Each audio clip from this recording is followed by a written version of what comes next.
And if you're going to win souls, you've got to love souls. In spite of their meanness, in spite of the way they look, in spite of everything, you've got to seek to bring souls to Jesus Christ because you love them, because Jesus loved them, and because Jesus died for them, and you're trying to bring them to the Son of God. Welcome back to Sandy Creek Stirrings. Glad to have you join me again here today for today's podcast episode. I pray and hope that Sandy Creek Stirrings has been a blessing to you, and I hope that has been an inspiration to you. I hope it has stirred you up for the cause of Christ, which is our whole goal, by the way.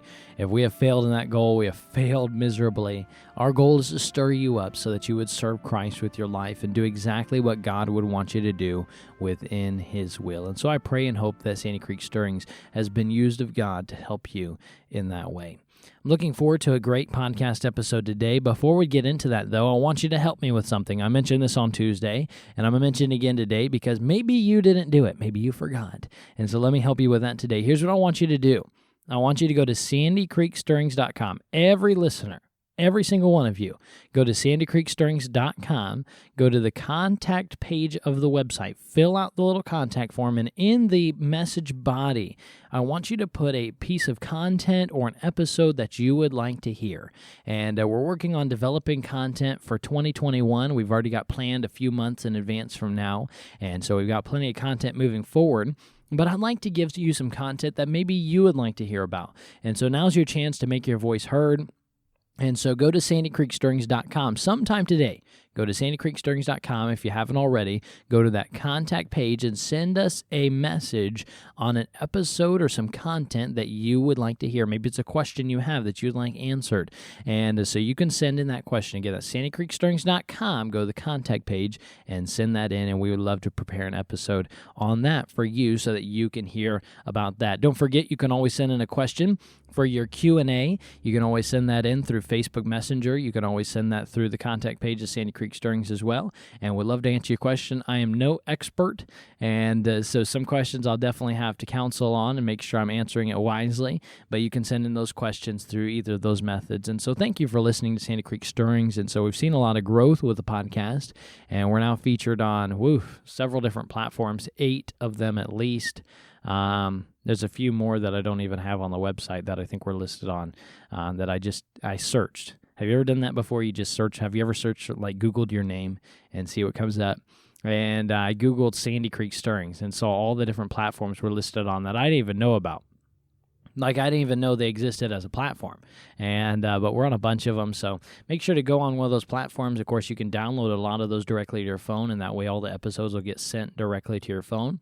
I know we have some listeners that listen directly through the website. Of course, that's always an option for you.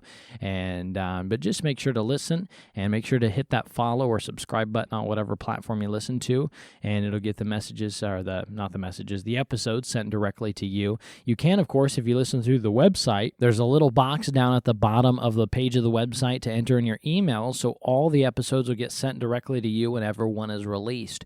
And so you can do that to make sure you're staying up to date with all the different episodes that we're releasing, and I'm looking forward to some. We've got some great episodes coming up. I mean, some that I'm very, very excited about. And so we get the content prepared here at Sandy Creek Stirrings well ahead of when we're actually going to record it. And so we're a couple months out as far as content, what we've already got prepared for the episodes. And so looking forward to some great episodes moving forward, and praying and trying to decide what we're going to do as far as the future of Thursdays. Of course, Thursdays is Baptist history, and we've been doing that since August, I think, is when we released Sandy Creek Stirrings for the first time, and we've been doing those episodes since August of 2020, and eventually, though, one day Baptist history is going to end. Like, we're going to run out of history, and we're going to be present day. And so when that ends, just praying about what we're going to do with Thursdays moving forward, and so we'll see about that, but we're looking forward to announce what we'll do with that. And so today, being Baptist history, it is time for us to continue with our Baptist history narrative, our Baptist history study. And last week when we finished up, we talked about Isaac Backus. Remember, he stood before Congress and was able to talk to them about the persecution of the Baptists within the colonies. And, of course, Samuel and John Adams didn't like him talking about that. We discussed that last week. We discussed how even though he had made some friends there behind the scenes, they walked away kind of downhearted because it seemed like nothing happened. They didn't get any legislation passed or laws passed to help them in their freedom. It just kind of all seemed the same. But they didn't see the men whose hearts God had touched through their message there at Congress. And so as they left, they went back to their churches, they went back to their states, and they just did what God wanted them to do. They kept moving forward. They kept seeing souls saved, and they kept baptizing people during the period. And so the War for Independence broke out, is where we left off last week, the Revolutionary War. And, of course, that broke out in Lexington at Concord. And, the Revolutionary War just broke onto the scene. A big, big time period in American history. And, of course, this isn't an American history class. This is a Baptist history class. And so we're not going to discuss too much American history, but, the shot heard around the world happened. And so the war was here. And what were the Baptists going to do? Were they going to sit on the sideline, or were they going to try and fight for a country that wasn't giving them freedom now? Who's to say it would give them freedom later? And so as soon as the shots broke out, though, the first of the war, a messenger rode as fast as he could with news that the war had started. He went to go find Colonel Houghton of the Colonial Militia. He was at Hopewell Baptist Church. It was a Sunday morning. And so Hopewell Baptist Church at that time was in New Jersey. He was attending services, a Baptist church. And when the writer arrived, the colonel, he said, No, you're not telling me anything. The service needs to be over, and then you can talk to me. And so after the service ended, they exited out the back door, and the writer told him what happened. And the colonel stood on the steps. People were filing out of the church. And he stood on the steps of that church, and historian William Cathcart records this. I quote from him, quote, "He beckoned to the people to stop. Men and women paused to hear, curious to know what so unusual a sequel to the service of the day could mean. At the first word, a silence, stern as death, fell over all. He told them all the story of the cowardly murder at Lexington by the royal troops, the heroic vengeance following hard upon it, the retreat of Percy, the gatherings of the children of the Pilgrims around the hills of Boston. Then pausing and looking over the silent throng, he said slowly," now remember, he's talking to a group of Baptists. He said slowly, "Men of New Jersey, the redcoats are murdering our brethren in New England. Who follows me to Boston?" And every man of that audience stepped out into line and answered, "I." There was not a coward nor a traitor in Old Hopewell Baptist Meeting House that day. End quote. Did you hear that?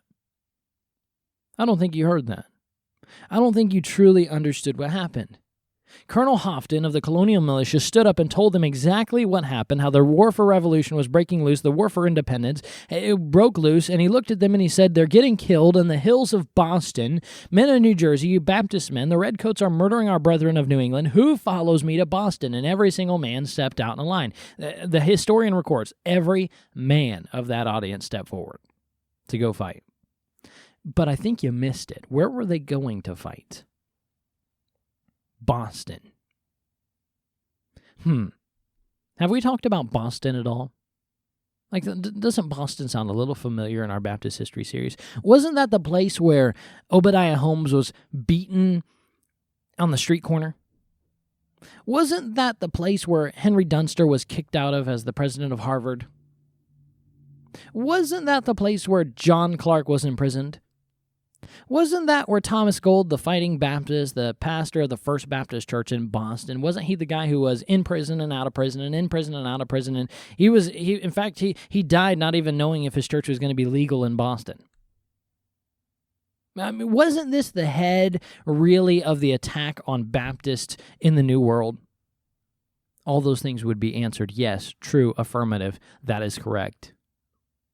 Yet these Baptist men were willing to go fight for the freedom of others that they weren't even having. That's right. They were willing to fight for the freedom of those who would take away their religious freedom. But they stepped out on the line. Didn't they know that this was like a fight, like people were going to die? To which I think every man in that group would look at you and say, "Don't you know all the fights that we've already been through and the fight we are still in now?" If anyone knew how to fight, it was the Baptists of New England. They had been through it all. They had been in prison. They had been out of prison. They knew how to have church in secret. They knew how to go through the woods quietly. They understood. They understood the fight. In Virginia of 1755, a few Baptist preachers wrote a letter to the government of Virginia for a chance to speak and to preach to the Continental soldiers.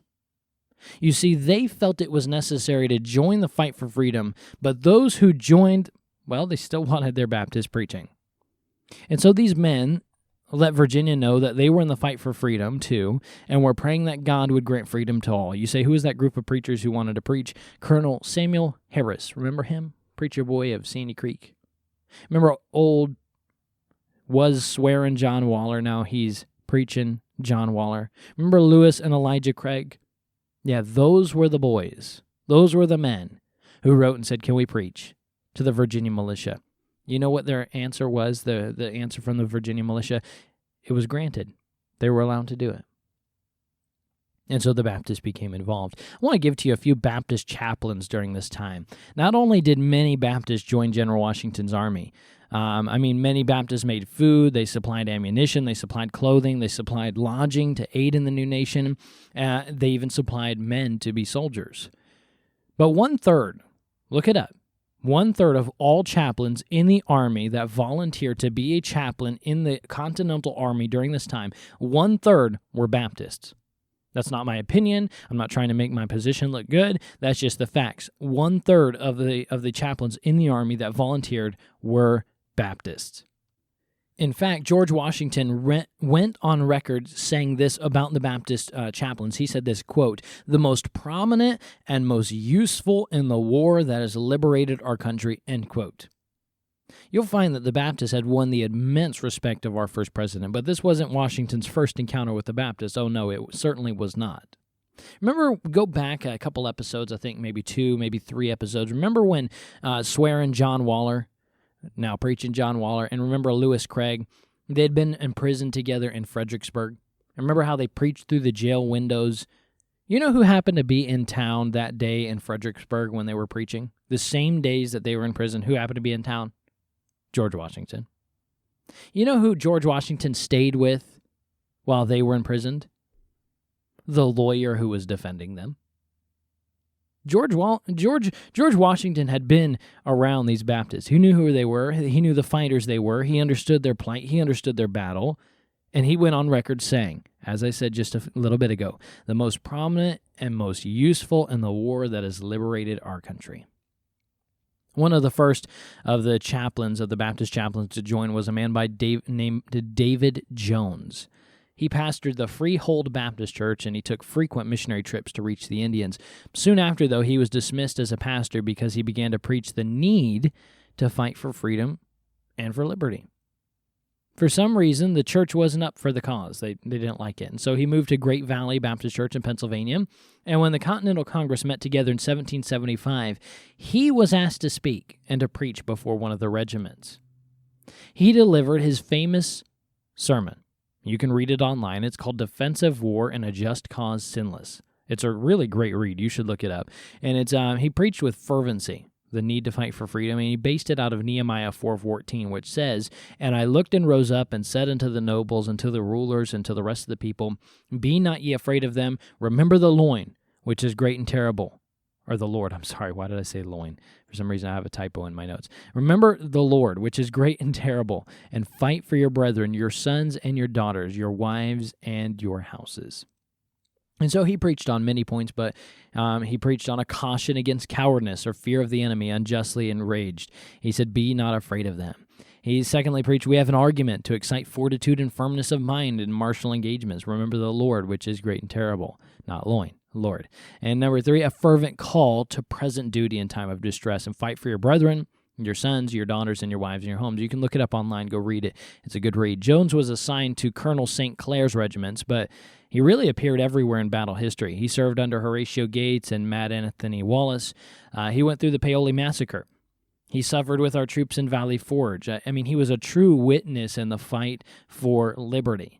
He preached encouragement through the harsh, barbaric winter of Valley Forge, and in fact, he was a help in arousing their spirits in the time of misery and defeat that they experienced at Valley Forge, but he preached to them anyway.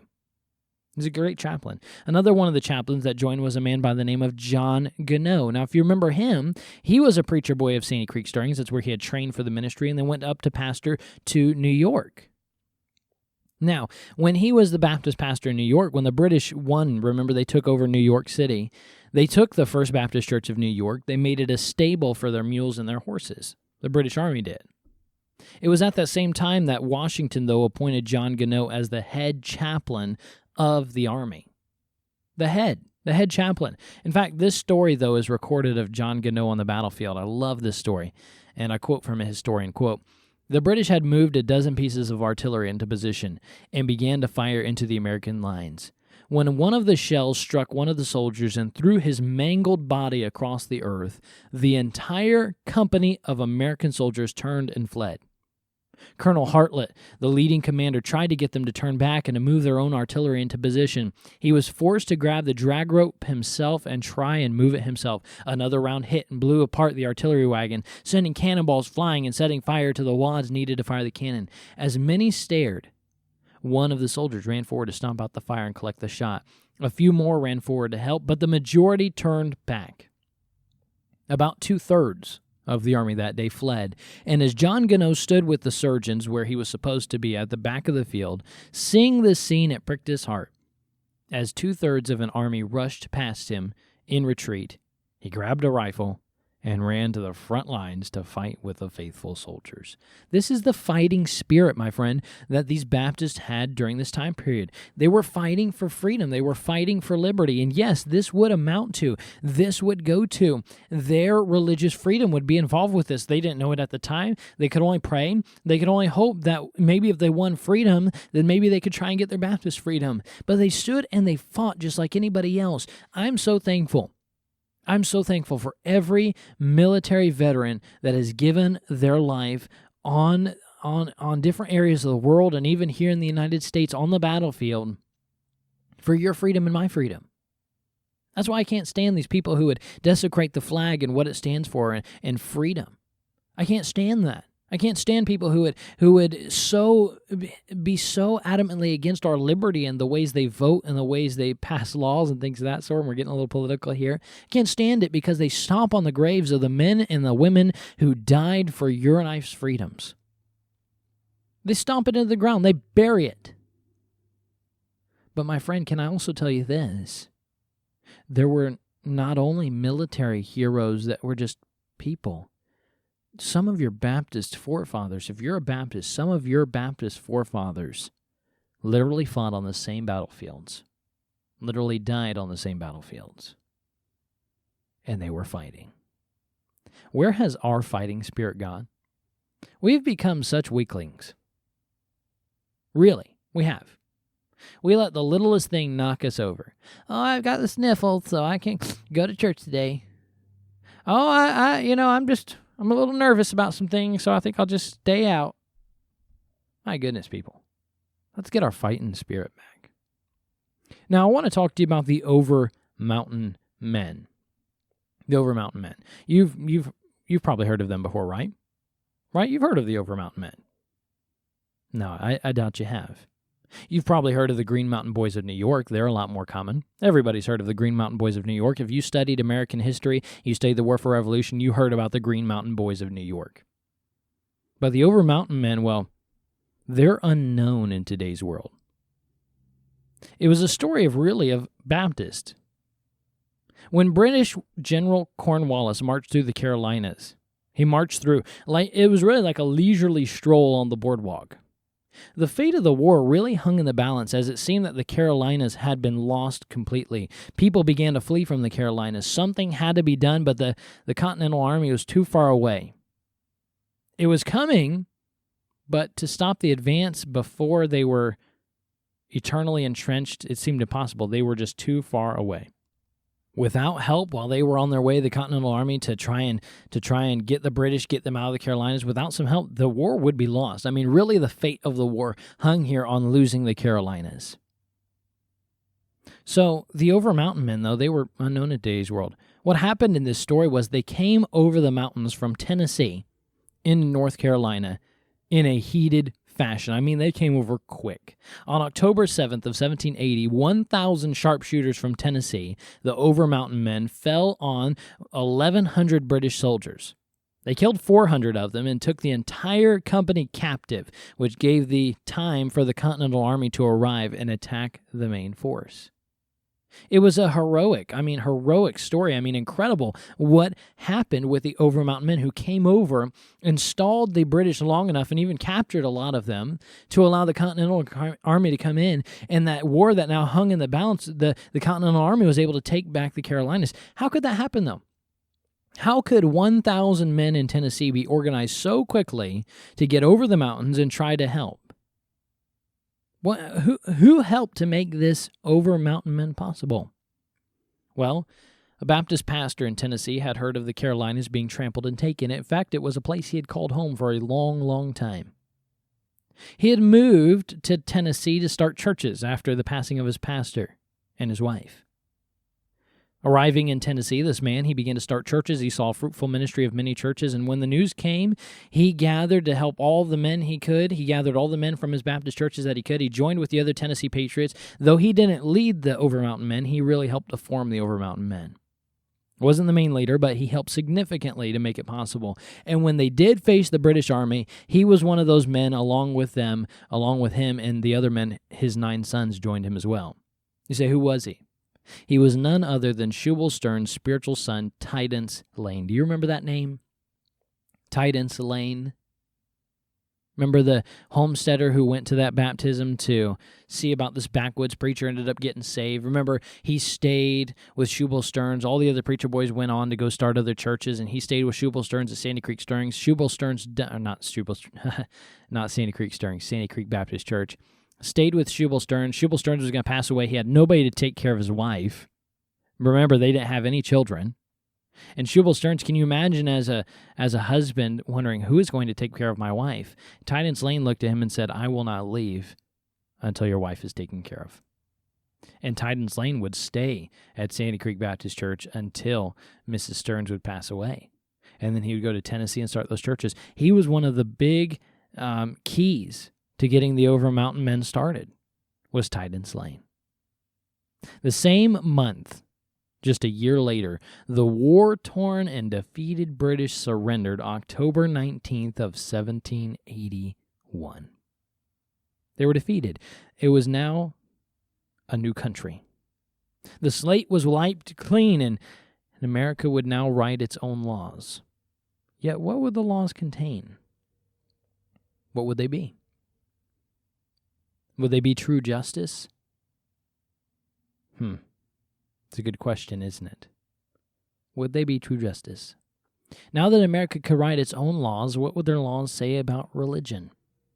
Would there be true freedom of religion, or would they just institute their government churches once again, and the Baptists would face the same things that they had faced for hundreds and hundreds of years? It's interesting that all this would hang in the balance. After the Baptists had done so much to help fight right alongside, and I just gave you a few brief stories of the influence of the Baptists upon the American War for Independence. If you were to go back and read stories of historians, Baptist historians who have written on this time period of the War for Independence, you could hear so much more about the Baptist involvement in the American War for Independence. I just gave you a few short stories. They had so much more influence than that. And here they are at the end of it all. They're in the same boat they were before. No religious freedom. They gave their life, they gave their blood, they gave their sweat, they gave their tears, they gave their possessions, they gave their homes, they gave their lands, all to help fight for freedom, with only a hope and only a prayer that maybe true religious freedom could happen. You look historically, it had never truly happened before where a nation would have complete religious freedom. Never. Never before, historically, did a nation have complete religious freedom. You might be able to point to Rhode Island. Remember when Roger Williams and John Clark started Rhode Island? You might be able to point to that and say, well, they had religious freedom there. They did. But not a whole nation. I'm talking about Rhode Island. I mean, a small state. Historically, they were on the brink of something either incredible, which you and I know from history would be incredible, But they didn't know that. So maybe it would be incredible, maybe it would be terrible. Would they have to move west and start their own nation and figure out what to do? And what were they going to do? But the point is, they kept doing what they knew to do. After the American War for Independence, they went right back to their churches. They rebuilt them. They did everything they needed to do to get them back going. And all the war-torn things that had happened to those buildings and the ones that had been blown apart and all those different things, they got them all back together, and they did exactly what they were supposed to do. They went out soul winning. They went out planting churches. They went out telling people about the gospel. What's amazing is they had just gone through a war, and the Baptists still saw growth. Why is it that our churches of today's world go through a pandemic and we lose churches? Churches close their doors. Why is it that even without the pandemic, churches are still closing their doors? We've lost our fighting spirit. We have lost what Baptists are about in fighting for what's right and for fighting what God wants and for fighting for God and for being His people and for fighting for Him and for His name's sake. We've lost our fighting spirit. As I began to research this out and to build these lessons for Baptist history, something that just impressed my heart was how much of a fighting spirit these men had. They were fighters. They were fighters. They were willing to put their life on the line and fight for what was right. That's right. They were willing to do that. All because they had that fighting spirit, that trust in God, that God would never leave them, never forsake them. They knew it was right, and they said, this is what we have to do. We know there's going to be opposition. We know there's going to be discouragement. We know there's going to be trials. I mean, the Bible, Jesus even said it is impossible, but that offenses should come. But we're just going to keep moving forward. We're going to keep doing what God wants us to do because it's what's right. And sadly, we have gotten away from just doing things because they are right. We try to work around them. We try to figure out excuses to skip them. We try to develop reasons so why we won't have to do it. But instead of just saying it's right, so I'm going to proceed forward, I'm going to do it, and I'm going to fight for what's right, we've just lost our fighting spirit. We're not fighters anymore. Imagine what if we were to take the modern-day Baptists and we were to put them back in that time period. America would have had a much different result. To begin with, would they have even won the American War for Independence? Would freedom of religion actually have happened? And we'll talk about freedom of religion next week and how Baptists influenced the American Constitution. Maybe you knew that. Maybe you didn't. But do you realize you would not have freedom of religion in the Constitution if it weren't for some Baptist pastors who would stand up to James Madison and tell him that he needed a freedom of religion within the Constitution? And we'll give you that story next week. It's one that you need to know about the American Constitution. But would that have happened if some Baptists hadn't been fighters? I don't think so. I don't think so. Let's get back to having a fighting spirit. Let's get back to fighting for what's right, no matter the cost. It doesn't matter if it costs. It doesn't matter if we have opposition. It doesn't matter if we go through trials. It doesn't matter if we go through pain. It doesn't matter if we go through suffering. It doesn't matter if we go through discouragement. Those things don't matter. We just keep fighting for what we know is right. And that's what you and I need. We need a fighting spirit. We need to fight. So what is it in your life that you need to fight for? Is it your marriage? Is your marriage struggling? Maybe because you haven't been fighting for it?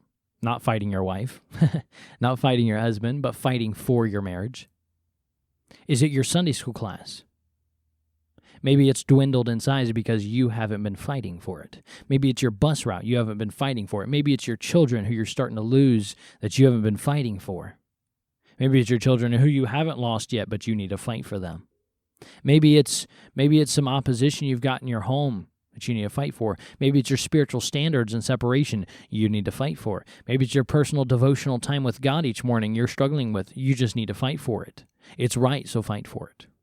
If it's right, then fight. Well, that's a good statement. If it's right, then fight. Maybe that should be a new statement of Sandy Creek Stirrings. If it's right, then fight for it. Fight, fight, fight. Fight for what's right. If I can encourage you to do something today, find out what's lacking in your life and what you've given up on and go back and fight for it and win it back for the cause of Christ. And my friend, I pray that's exactly what you'll do. I pray that we would be like the Baptists of old and be willing to fight for what we know is right. And as you do, my friend, make sure to keep looking up and keep stirred up for the cause of Christ.